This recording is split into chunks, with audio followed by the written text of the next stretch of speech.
Bonjour à toutes et à tous. Nous sommes jeudi 3 octobre, il est 19h02 et nous allons donc reprendre ensemble sur l'idée que ma chair, c'est Jésus qui parle et qui dit car ma chair est une vraie nourriture et mon sang une vraie boisson. C'est dans Jean 6, au verset 55, que nous pouvons lire cette incroyable phrase qui nous fait rentrer dans les mystères on va dire du Christ, parce que nous allons le voir encore ensemble pendant quelque temps. On voit que le Christ, il distingue le fait de manger du pain ordinaire, un pain, et boire du vin de la vie ordinaire de tous les jours, mais le fait de manger son corps, son divin corps, et de boire son divin sang, c'est quand même objet pour nous de méditation et surtout de compréhension spirituelle, parce qu'on ne peut pas comprendre cela, bien entendu, avec notre cerveau. Donc le pain, il est transformé en corps du Christ et il contient toute la puissance de vie de la chair vivifiante de celui que nous appelons le Verbe, c'est-à-dire la parole vivante, la parole de Dieu. Moi, j'ai été très interpellée le moment où j'ai entendu avec mes oreilles spirituelles la vraie nourriture. Parce que oui, il y en a une qui est vraie aussi, mais qui est du monde naturel et qui va passer et qui est temporaire. Alors que la nourriture dont Jean va nous parler, Jean essaye de nous dire, il y a une nourriture mystique, spirituelle. C'est pas vraiment du pain, c'est pas vraiment du vin. On va rester beaucoup dessus aujourd'hui, vous allez voir comme c'est intéressant de faire ce voyage et de laisser par la foi qui est la nôtre les révélations venir, descendre au fond de nous pour transformer encore l'être que nous sommes, l'être spirituel en formation que nous sommes. Et donc cette nourriture, elle est vraie, elle s'oppose donc à celle qui est passagère, celle qui est de ce monde et qui va passer un jour. Ça, c'est une nourriture qui ne va jamais disparaître. Donc c'est quand même quelque chose qui laisse à penser. Elle est vraie parce que ce qui ne change pas et ne passe pas, c'est la définition dont il est question sur le dictionnaire Larousse, hein. Ce qui est vrai, c'est ce qui ne change pas et ce qui ne passe pas. Qui ne change pas et ne passe pas, à part Dieu. Donc Dieu, il est le seul qui ne change pas et qui ne passe pas. C'est quelque chose auquel il nous faut penser lorsque on prend ce repas du Seigneur. Ça veut dire que celui qui mange le corps du Christ et celui qui boit le sang du Christ, ça explique pour nous que ça substitue par une efficacité divine le pain sacré, parce qu'il y a quelque chose de sacré, de saint dans ce pain, et le sang, évidemment, pour la rémission des péchés. C'est-à-dire que ce pain et ce vin, qui se transforment en chair et en sang du corps du Messie, nous donnent la vie éternelle. Il est bien sûr qu'on parle de choses mystiques, bien sûr que le fait d'assimiler, pour ainsi dire, la divinité du Christ, hein. On ne sait pas comment le dire, donc il faut essayer de le dire d'une certaine manière. Et il se trouve en son corps et dans son sang, et que cela pardonne tous nos péchés. Vous voyez, c'est si on le croit vraiment, ça provoque vraiment une vraie transformation dans notre vie intérieure, notre nouvelle vie, la vie, j'y reviendrai plus tard, la vie nouvelle, kainos, la vie, cette vie qui n'a jamais existé avant que Christ vienne et qu'il crée, laisse le Père créer au travers de lui la nouvelle création que nous sommes. Parce que je reste toujours sur l'idée de l'initiation à la nouvelle création, mais vraiment ça m'amène forcément, et je suis aussi la pensée de Mata El Maskin et ce livre qui m'inspire, qui me plaît, et je vous encourage à le lire, hein. Ça s'appelle La nouvelle création de l'homme, et c'est un livre magnifique qu'il faut pouvoir arriver à lire. Moi, je vous l'amène à ma manière. Je vous, allez, je vous le transmets avec mes propres révélations, mais sans doute que vous aurez les vôtres si vous voulez vous mettre à le lire aussi. En tous les cas, le Christ explique de façon admirable, celui qui me mange vivra par moi.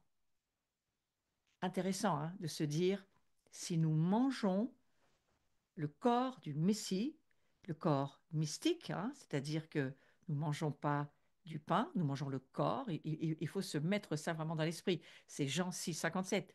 Tout comme le Père qui est vivant m'a envoyé et que je vis grâce au Père, ainsi celui qui me mange vivra grâce à moi.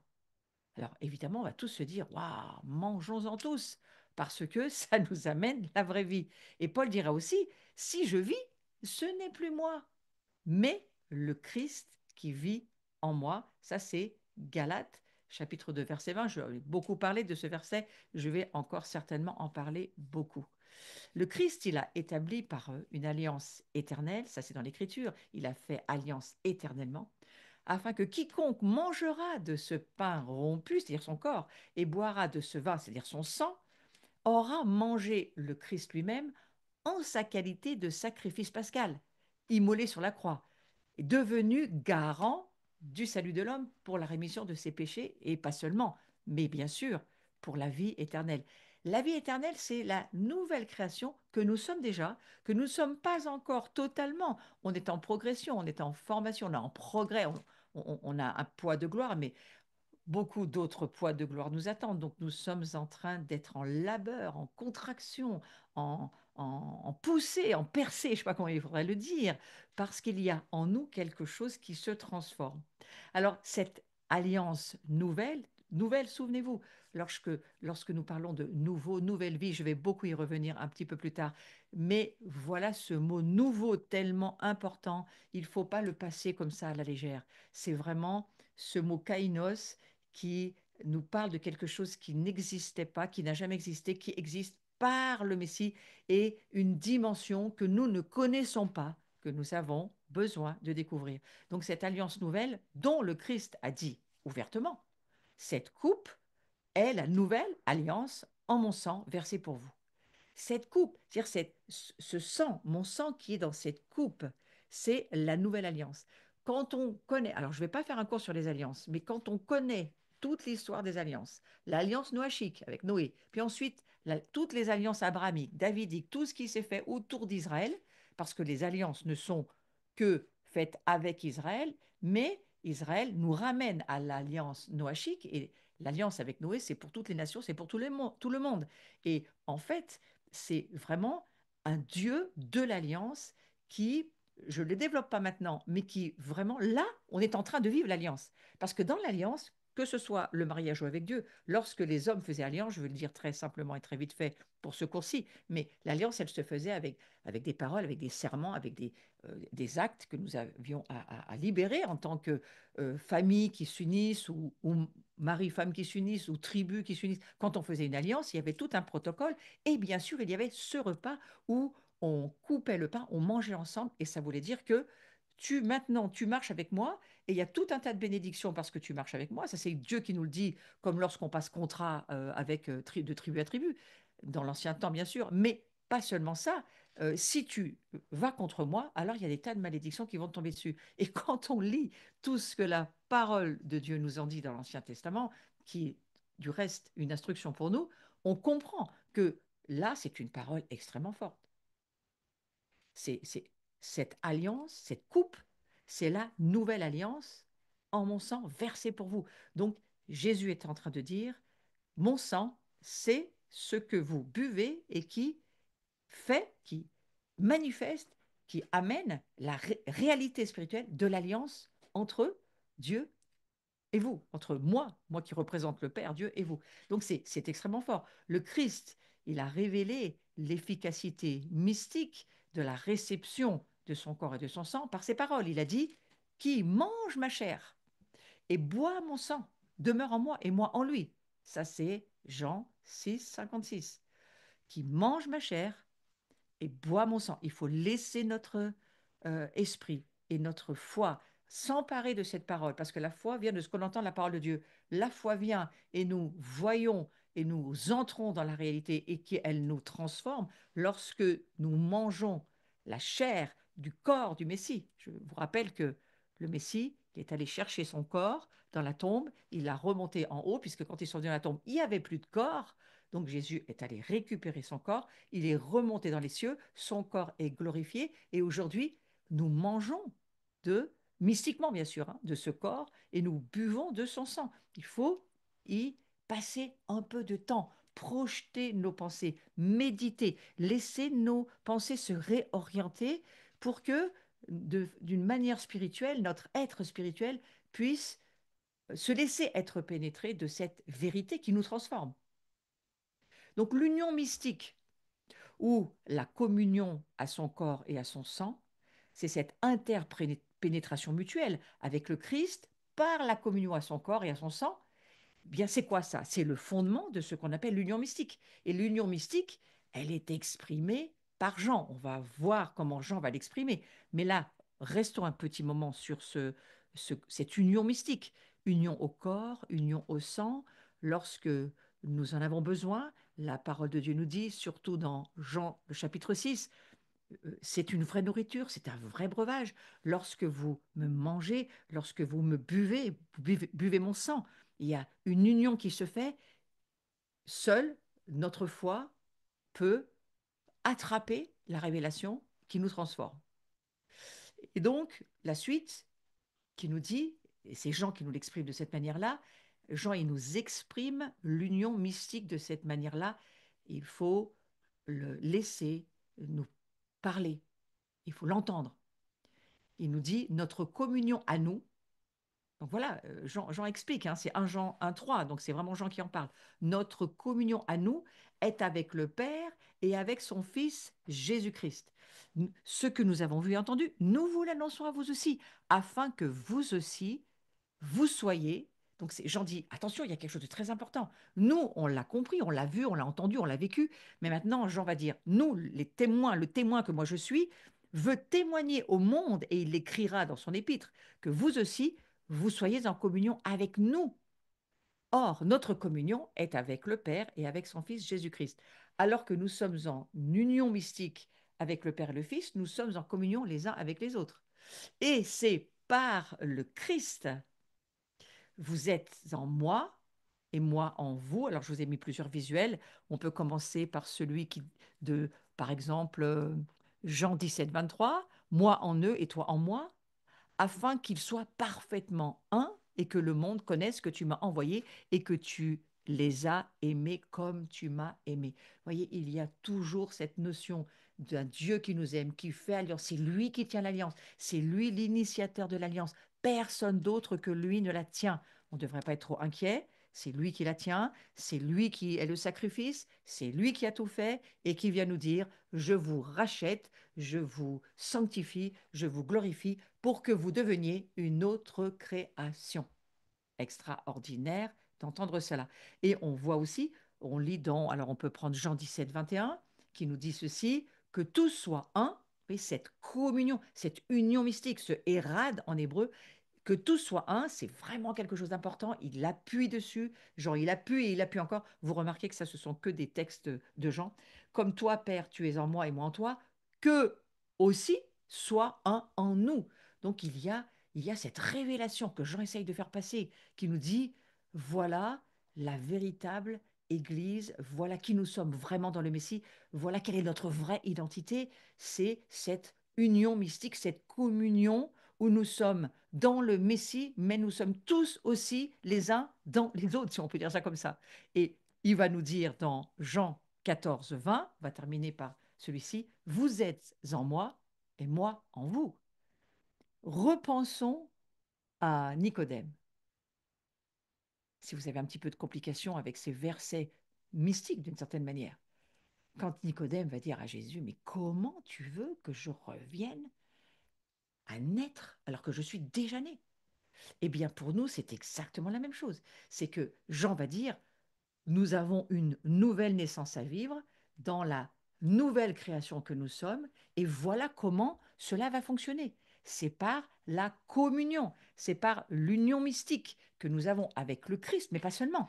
Nous sommes un comme le Christ est avec le Père, comme le Père est avec le Fils, Christ est avec Dieu, le Père. Voilà, il y a cette union impressionnante dans cette alliance. On parle d'alliance toujours, relation égale alliance. Mais à côté de ça, il faut que eux aussi comprennent que nous sommes aussi ensemble. Et donc, nous l'avons vu la dernière fois, nous sommes le corps du Messie, mais nous sommes ses membres, et nous sommes à la fois le corps de qui il est, mais nous sommes aussi ensemble les membres du même corps. Donc, nous formons ce corps du Messie tous ensemble. Et là, Jean l'explique d'une manière extraordinaire. Donc, l'essence de la nouvelle alliance, C'est cette nourriture spirituelle. J'ai fini par le voir en me disant, et en comprenant que l'essence de la nouvelle alliance, en cette nouvelle nourriture, ce nouveau breuvage, cette nourriture mystique du corps et du sang du Messie, eh bien, que le Christ nous a fait descendre du ciel, comme le pain, c'est facile à comprendre, on en mange tous les jours et dans toutes les nations, et comme le vin, parce qu'il y en a aussi partout dans toutes les nations, plus ou moins bon, on est d'accord, en son propre corps pourquoi faire? Pour la substitution de l'homme nouveau, pour qu'il en vive et que sa vie dure éternellement. Cette coupe, ce pain, ce vin, ce corps du Messie et son sang deviennent pour nous substance de la nouvelle création que nous sommes. Et en fait, ça nous fait vivre, il vit en nous, nous vivons en lui. Et pour cela, la Bible nous dit, ça va être très long, parce que c'est éternellement que ça fonctionnera. Donc, nous, donc, qui avons mangé le corps et bu le sang, le donc est important. Nous, les croyants, qui avons donné notre vie à Jésus-Christ, qui avons été baptisés, on a beaucoup parlé du baptême dans les cours précédents, et c'est très important de comprendre comment le baptême nous fait entrer dans cette nouvelle, toujours kainos, hein, nouvelle création que nous sommes, en faisant de nous des nouvelles créatures, avec une nouvelle nourriture, avec une nouvelle alliance. Vous voyez ce nouveau partout, on en reparlera beaucoup, mais vraiment, j'aimerais que ça vous percute ce soir. Donc, voilà, on va mettre voilà, ce visuel qui est là. Nous donc, qui avons mangé le corps et bu le sang, nous sommes entrés dans la plénitude de la nouvelle alliance. Cela signifie que cette nourriture spirituelle, ce corps et ce sang du Messie, sont l'essence de la nouvelle alliance. C'est très mystique, évidemment, hein. Et voilà que nous entrons, comme le dira Jésus pour Nicodème. Nicodème, il ne faut pas seulement que tu vois, il faut que tu entres dans le royaume. Donc nous entrons dans cette révélation qu'est la nouvelle alliance, en comprenant que notre nourriture spirituelle, c'est pas seulement de lire la Bible, hein. Ça en fait partie, mais pas seulement. C'est pas seulement les prières, la louange, pas seulement. C'est aussi ce repas. Et regardez comment ce repas peut être contesté. Alors, je ne vais pas aller plus loin que ça, parce que j'ai des catholiques, des protestants, des orthodoxes, plein de personnes qui m'écoutent. Donc là-dessus, moi, je veux rester à la paix et pas à la guerre civile, hein. Mais on comprend que ce repas est contesté par le deuxième ciel, forcément, puisqu'il est la substance de la nouvelle création que nous sommes et que c'est une substance qui nous donne l'éternité. Intéressant d'y penser, n'est-ce pas? Donc, Dieu il a conclu cela dans son alliance. Il a pris son Fils pour être le sacrifice. Et Christ est le sacrifice pour que nous puissions sortir être transportés du monde des ténèbres dans le monde de la lumière. C'est ce que nous dira le Nouveau Testament. Mais pas seulement. Que l'ancienne vieille nature, l'homme ancien, le corps ancien, appelez-le comme vous voulez, meurt parce qu'il y a une nouvelle nature, toujours ce mot nouveau, on va entendre beaucoup parler de nouvelles choses, eh bien c'est Dieu qui le conclut par le sang de son unique fils. Et c'est quelque chose de très fort, parce qu'en fait, il dit, mais buvez-le, mangez-le, et vous allez vivre. Waouh. C'est pour ça que j'ai lu dans le passé, ça me revient à l'esprit, euh, des ouvrages de Kenneth Hagin qui disait toujours, nous avons une médecine spirituelle et nous avons un médicament spirituel. Il suffit de le comprendre et de lire la Bible. Et je crois que ça aussi, c'est une nourriture spirituelle. Ça peut devenir même un médicament, parce que un médicament, mais qui guérit totalement, hein, c'est plus qu'un médicament. Mais enfin, les médicaments nous guérissent normalement, hein. Et c'est quelque chose qui nous amène la santé divine, qui nous ramène dans l'éternité, et qui, si nous avons de plus en plus de révélations concernant le sang et concernant le corps du Messie, alors nous allons pouvoir recevoir par la pénétration de la parole de Dieu, par la révélation. Souvenez-vous, j'ai fait des cours précédents sur l'importance des dimensions spirituelles pour vivre la gloire de Dieu, et des choses très importantes qu'il faut considérer, les dimensions de la foi, mais les dimensions de la révélation et de l'onction. Et la révélation, elle nous amène à rentrer ensuite dans les réalités spirituelles qui nous transforment, qui nous guérissent, qui nous délivrent, qui amènent les miracles, qui font de nous grandir cette nouvelle créature éternellement vivante. C'est quand même une sacrée bonne nouvelle. Donc, le Fils, il est entré dans les profondeurs de notre être, puisqu'il demeure en nous, il est en nous, on l'a lu tout à l'heure, je veux le relire, c'est tellement fort ce passage. Vous êtes en moi et moi en vous. Jean 14, 20. Vous êtes en moi et moi en vous. Alors, vous sortez de votre journée de travail, vous venez de vous occuper des enfants ou de traiter je ne sais quelle situation dans votre vie. Et là, ce soir, vous vous branchez, vous êtes en moi et moi en vous. Oui, ça fait un petit décalage horaire hein, et même spatial, hein, mais c'est quand même ce que dit l'Écriture. Vous êtes en moi et moi en vous. Ça me fait le même effet qu'à vous. C'est pour ça que j'en parle aussi moi-même, mais c'est une réalité spirituelle et nous avons besoin et besoin et besoin dans ces jours où tout se lève, où le monde des ténèbres se lève, où nous voyons une exposition de plus en plus forte de la sorcellerie, de tout le monde occulte, ça frappe de tous les côtés. Nous avons besoin d'entendre cette parole, de dire, vous êtes en moi et moi en vous.